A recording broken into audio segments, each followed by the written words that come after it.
अरे राजनीतिक नामर्दों, सियासी हिजड़ों, अरे अगर मर्दानगी होती तो चुनाव होता।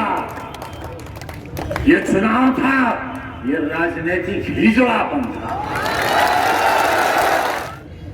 जब हमारे नमक हराम तुम्हारी बगैर नमक की रोटी खाने चले गए,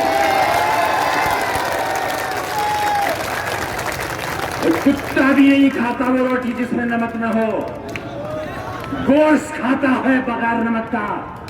मगर तुम्हें कहां गोश्त मिलेगा? छीछोड़े वालों, क्या चाहते हो? चाहते हो कोई आए और कनपट्टी पर गोली चला कर चला जाए? बस इतना ही तो रह गया है। उत्तर प्रदेश का जनपद रामपुर सियासी एतबार से सपा नेता आजम खान का सियासी गढ़ माना जाता रहा है। हालांकि ये बात अलग है कि उनकी विधायकी रद्द होने के बाद भले ही उनकी गूंज का शोर विधानसभा के अंदर थम चुका है, बावजूद इसके निकाय चुनाव के मंच पर अब भी विरोधियों के खिलाफ उनके कड़े तेवर बरकरार हैं। कुछ इसी तरह का नज़ारा उस समय देखने को मिला जब आजम खान ने शहर नगर पालिका के अध्यक्ष पद की पार्टी उम्मीदवार फातिमा जबी के लिए दमदार भाषण दिया। आजम खान ने मोदी सरकार पर जमकर निशाना साधते हुए देश को संविदा पर हो जाने की बात तक कह डाली। वे इतने पर ही नहीं रुके, उन्होंने मर्यादाओं की सीमा लांघते हुए अपने विरोधियों को राजनीतिक हिजड़ा तक कहने में कोई गुरेज नहीं किया। और क्या कुछ कहा आजम खान ने, आप खुद सुनिए उनकी जुबानी। जो लोग आज कह रहे हैं कि संविदा की नगर पालिका, पूरा देश संविदा पर है। लाल किला बिक गया, एयरपोर्ट बिक गए, पोर्ट बिक गए, रेलवे बिक गया। बचा ही क्या है? सिर्फ फौज रह गई है। वो हुकूमत हिंद के पास है, वो रहनी चाहिए। हमारी फौज और सरकारी फौज दो अलग चीजें हैं। हमारी फौज आप हैं और हमने इस फौज को हर महाज पर लड़ा कर देखा है और हर महाज पर अल्हम्दुलिल्लाह फतह हासिल की है। पार्लियामेंट नहीं हारे आसिम राजा, ना विधानसभा हारे हैं। और शर्म आनी चाहिए उन लोगों को जो देश की सबसे बड़ी कुर्सियों पर बैठकर पार्लियामेंट की जीत और विधानसभा की जीत के बारे में ये कह चुके कि हमने रामपुर भी जीत लिया। रामपुर वालों, 150 करोड़ के हिंदुस्तान में तुम्हारे रामपुर की सीट का जिक्र हिंदुस्तान के वजीर आजम ने किया है। तुम्हारी यह हैसियत है। इतना डरते हैं तुमसे, इतना खाइफ है। और यह खौफ मेरी जात का नहीं है, न मेरे वजीर होने का, न मेरे MP MLA होने का, बल्कि ये खौफ है तुम्हारे और हमारे इत्तेहाद का और हमारे बीच के एतमाद का। जब तक हमारे और आपके बीच का एतमाद बाकी है, हमारी ये ताकत बाकी है। क्या हुआ? विधानसभा के सदस्य रहे न रहे, एक शख्स जो नौजवानी की मंजिलें पार भी नहीं कर सका है, उसकी 2 बार विधायकी खत्म कर दी गई। मेरा और अब्दुल्ला का वोट देने का अधिकार भी खत्म हो गया। ये इतिहास, ये तारीख लिखी जा रही है और तारीख के इस दौर का हिस्सा हो आप रामपुर के लोगों। जब इस दौर की कुर्बानी लिखी जाएगी और होने वाले मसालिम लिखे जाएंगे तो जुल्म में और जुल्म की बर्दाश्त में रामपुर वालों तुम्हारा ऊपर ना होगा। गई पार्लियामेंट मेंबरशिप, गई असेंबली, गई जूते की ठोकर पे गई। जानते हो क्या मजाज है तुम्हारे इस फकीर साथी का? वजीर था मैं, दिल्ली गया हुआ था दौरे पर। टेलीविजन पर खबर आई कि सपोर्ट वापस हो गई, गवर्नमेंट गिर गई। मैं बाहर निकला, सड़क के पार गया, अपने हाथ में अपनी अटैची ली, न पीए न स्टाफ न सिक्योरिटी, डीटीसी की बस पकड़ी, दिल्ली के रेलवे स्टेशन आया, टिकट लिया और रामपुर चला आया। और याद भी नहीं रहा कि कुछ देर पहले मैं वजीर भी था।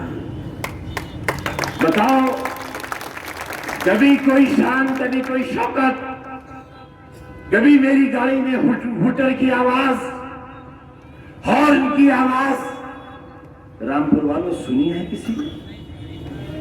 इसलिए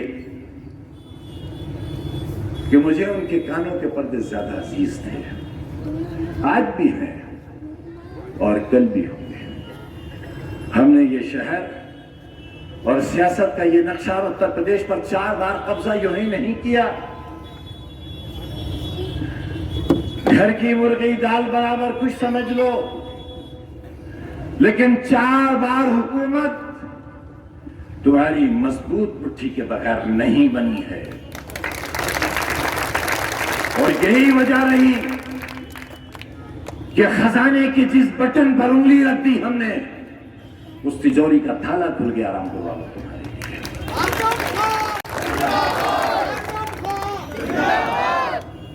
विकास करोगे, विकास लिख नहीं सकोगे कागज पर, तुम्हारे कलम में रोशनाई ही कहाँ है? अरे राजनीतिक नामर्दों, सियासी हिजो, अरे अगर मर्दानगी होती तो चुनाव होता। ये चुनाव था, ये राजनीतिक हिजड़ापन था। दावा करते हैं, चुनौती देते हैं, ऐ आसमान तुझे गवाह करके कहते हैं कि हिंदुस्तान के 150 करोड़ में कोई आओ, लो रामपुर वालों से चुनाव। अगर रामपुर चुनाव जीत गया तो पूरा रामपुर खाली कर देंगे।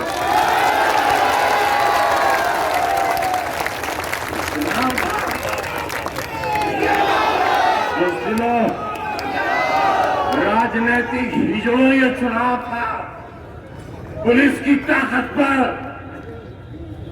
शर्म करो। भूल गया रामपुर वालों तुम्हारे लिए। जब हमारे नमक हराम तुम्हारी बगैर नमक की रोटी खाने चले गए,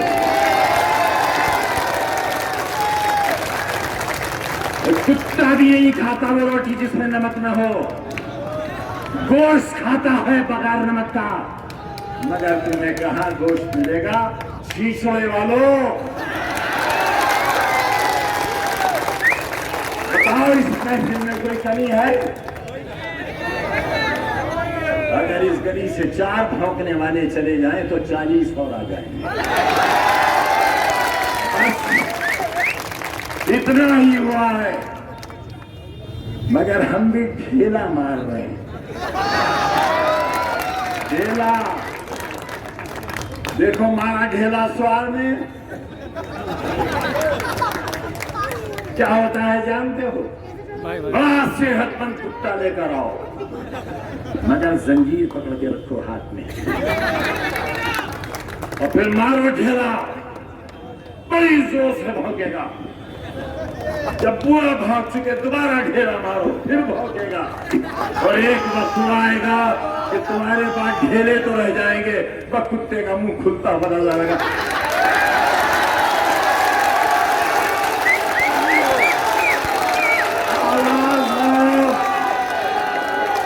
आवाज आए, इंशाअल्लाह तुम्हारे हाथों में ढेले होने चाहिए, पत्थर नहीं, इस्कंजे वाले ढेले। और फिर देखना, सिर्फ मुंह खुलता और बंद होता नजर आएगा।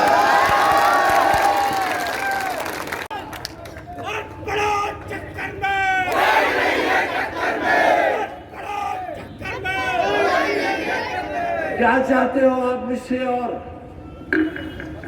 मेरी औलाद से, मेरे बच्चों से, मेरी बीवी से? मेरे चाहने वालों से क्या चाहते हो? चाहते हो कोई आए और कनपट्टी पर गोली चला कर चला जाए? बस इतना ही तो रह गया है। बचा लो आज भी निजाम हिंद को, बचा लो कानून को, बचा लो। कुछ नहीं देना है आपको, सिर्फ अपने आप को हौसला देना है। जहां रोके जाओ वहीं बैठ जाओ कि आगे बढ़ेंगे, वापस नहीं जाएंगे। वोट डालेंगे, यह हमारा पैदाइशी हक है और इस हक को हमारे 2 बार छीना गया है। अगर तीसरी बार छीना गया तो जान लेना शायद सांस लेने का हक भी बाकी नहीं रह पाएगा। मैं बहुत दूर तक के अंजाम से आगाह करने आया हूं आपको। अपने एहसास के बंद दरवाजों को खोल दो और अच्छी तरह ये समझ लो कि फातिमा जबी नगर पालिका की कैंडिडेट नहीं है, बल्कि तुम्हारे लिए सब्र की वो अलामत है जिसका वायदा कुरान हकीम में अल्लाह ताला ने तुमसे किया है।